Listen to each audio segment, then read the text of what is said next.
Hey guys, what's up? Welcome back to another video. In this video, Brantley and I are going to be talking about DC's Batverse. Now, none of what we're saying in this video is confirmed. The Batverse isn't even confirmed, and this is all just speculation from what Brantley and I want in the DC's Batverse. Before we get into it, make sure you guys hit that subscribe button and turn notification on so you don't miss any time I upload a new video.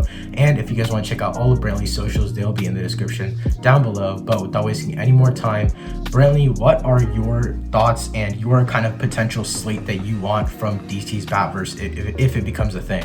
If it becomes a thing, I think the main thing I want is just definitely like a bunch of things to get more fleshed out. I would love to see things that like built up over like multiple movies or TV shows or stuff like that. Like definitely the main thing I want is a Batman like Robin like relationship, like a good like fully built up one. Like I don't know if they're gonna have Robin in this trilogy or in like Pattinson's universe at the moment, but that would be super cool to me to see like a full like fleshed out relationship with Batman and Robin, possibly maybe under the Red Hood at some point. If they do that storyline, that would be so cool to see all that come full circle after like multiple like movies that build up and things like that. I think that could be really cool, and if it's like executed well, that could be like some really like next level stuff. But yeah, I think my main thing is seeing stuff fleshed out more, see more time for villains to get fleshed out, such as like just imagine if you had like something like maybe like a Two-Face movie, Two-Face like I don't know, something like that, just fleshing, because Batman's villains I feel like they're very complex and they have like a lot of like directions you can take them in. So I would just love to see everything just get more fleshed out with, like, since it would be a full universe, like that could really just give them a lot of time to flesh out everything. This universe would be especially cool if this universe even becomes a thing.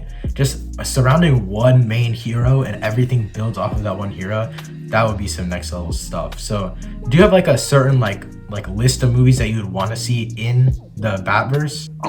Yeah, I'd say right now, as I mentioned earlier, Under the Red Hood is probably like my number one. I'd love to see that, but I think something like that would obviously like multiple like movies that build up, or at least like one or two to like, get to that point, obviously. So I'd love to see that storyline played out. I'd love to see a proper like Nightfall storyline. So like for those that don't know, like Nightfall's storyline in the comics, like Bane breaks Batman's back and stuff like that, and like that I mean obviously that happened in the Dark Knight Rises, but that wasn't like a full kind of like adaptation of the storyline. So I would see something like that with the character of Bane. I look for, and maybe I really want Two-Face to have like his own movie, to be like the main villain of a Batman movie. Like I feel like that could be really, really cool, especially if like Harvey and Bruce have like a connection, like without him knowing he's Batman, obviously, but like outside being Batman, if he like knows Harvey, I think it'll make it like a lot more like emotional and stuff like that. Yeah, dude, I honestly, speaking about shows, I don't really think they should do any like spin-off shows or anything. Like let DC do that. Let the DCEU do that stuff. Like let them have their spin-off shows on HBO Max. Remember, they already are doing the show. They're doing the Gotham PD show or whatever. Oh, in the yeah. universe. So they already like doing that. So I think that's also another sign of maybe this is kind of more of a sign towards there being a Batverse also, because it's already showing like Reeves, like DC are trying to expand this universe a bit more by doing a show or spin-off. So maybe there is hope for a really large-scale Batverse. They're built off of like the main Batman storyline. Even if they have like no Batman in the movie, like they could have a Harvey Dent movie or like a Bane movie or a Penguin movie. They could have any of those movies without Batman even being in the picture. Like he could be mentioned, but we had a Joker movie without Batman being mentioned, or Batman had a little mention, but it wasn't even Batman, it was Bruce Wayne. So we had such little mention of Bruce Wayne in the Joker movie, and look how good of a movie it became. So I'm just so excited, bro. I could see so much potential with these solo villain movies. So I wanted to talk about my personal lineup for the Batverse. So it's rumored that there are going to be 6 total villains in the trilogy, if there's like a whole trilogy that we're going to get. So my lineup for the 3 Batman trilogies would just be Batman 1, 2, 3. I don't really care for like comic storylines, because I don't really know these comic storylines. So I would love for them to do Under the Red Hood, because Red Hood is like one of my favorite DC characters. I think the best stuff in the universe would come from the smaller movies in the middle. So obviously the first movie that I would want in the Batverse is Batman 1. Obviously we'll have Riddler as the villain, and then they'll be teasing Penguin, and then I think that movie would be more of a mental battle, because we know Riddler isn't like, he can't really physically hurt Batman. And then obviously we see Catwoman in that movie, and then I would love to see a Penguin solo movie, okay? Because this is my logic behind it. Colin Farrell says that he only has a small part in the first movie, right? You're also playing the Penguin. Can we say that you're playing the Penguin in the Batman movie? Yeah, he just did. A process of talking to Matt Reeves, who's the director and who wrote the script, and wrote a really beautiful, dark, moving script. Really gorgeous. A lot of villains. Really cool cast. A lot of villains, yeah. The kids are tired of me playing a villain. So since he's an A-list actor, he might get a spin-off to prep him for being the main villain in the second Batman movie, because why would they just waste an A-list actor as a tease in the first movie? Like, that makes no sense to me. And then you could have Batman 2, you could have Penguin being the main villain, and then Bane being the secondary villain, and he would give more of a physical battle. And then I saw a quote online from DC executives that said, and I'll put the quote up on screen right now. It says, "A potential project for the villain would have seen a much more serious vision on the big screen after the surprise success of Joaquin Phoenix's award-winning Joker.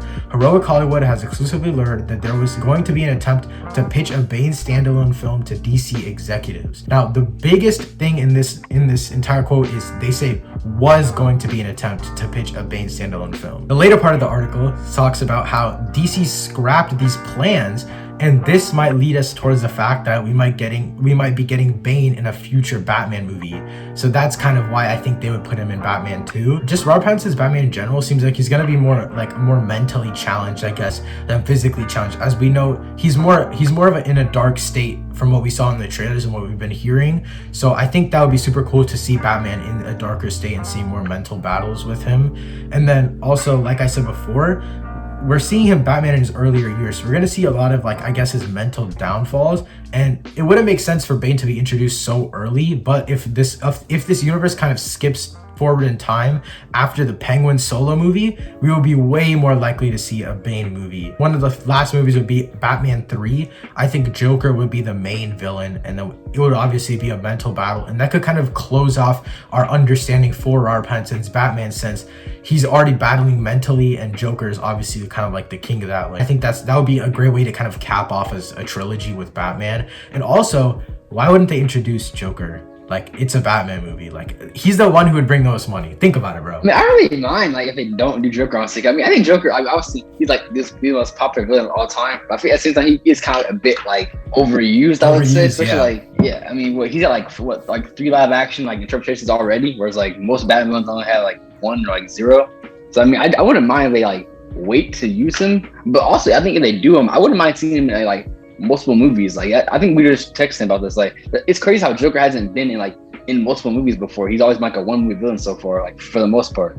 So I think it would be really cool to see him in multiple other films, and then kind of culminate with one final battle within the last film, maybe. I don't think it's necessary to make a good Batman movie. I don't think it's necessary to have Joker, but Joker's my favorite villain of all time, and I think that he could have a big role in this universe as a whole. And like you said, even if they build him up from literally movie 1, that would be insane. We have a crazy payoff at the very end of the universe. Yeah. How long do you think they should have this universe last? If they go, say, the trilogy and 2 spin-off movies, how long do you think they should take their time with? I mean, I could see all those things. Well, that's probably about probably close to 10 years, right? Probably for all that to be done. Marvel over 10 years did 20 something movies. So I feel a lot of people would definitely hate on DC for that, I guess, elongating their universe for way too long, especially since it's all built off of one character. But I genuinely feel if we give DC enough time with this character and with this story and this whole universe, they could probably make one of the best trilogies of all time, I think. If we give them time, we can't rush them and be we want one movie every year and a half. Definitely. That's not happening if we want a good, well thought out universe. Do you think the Batverse will come about? That's the main question to end off this video. I think it will, but I don't know if it's gonna come to the extent that we're saying, that we're kind of wishing for. But I do think that it will be a pretty big fleshed out universe, especially with them, obviously, as I said earlier, already doing TV shows and having that stuff planned. I think that maybe they have other projects in mind that will be in between the films. So I do think that it will be probably the most I'd say developed we've seen for the character. I think it would be super cool to see a universe kind of centered around just one character. I think that'd be really different, especially with Batman. I think Batman's perfect. I mean, he has so many different characters, so many villains. Obviously, just there's so much you can do. So I mean, I would love to see it. I think Reeves, it's in good hands. So I'm overall just pretty excited. I think that there's a good chance of it happening. Yeah, I agree with basically literally everything you just said, and I mean that is basically our final thoughts on the Batverse. If you guys enjoyed this video, make sure to drop a like right down below. Subscribe to the channel if you are new around here, and turn notifications on so you don't miss any time I upload a new video or I go live on the channel. If you guys want to check out Brantley's social media, you guys can click the top of the description down below. Check out all of his stuff. Thank you guys so much for watching. I'll see you next time. Peace.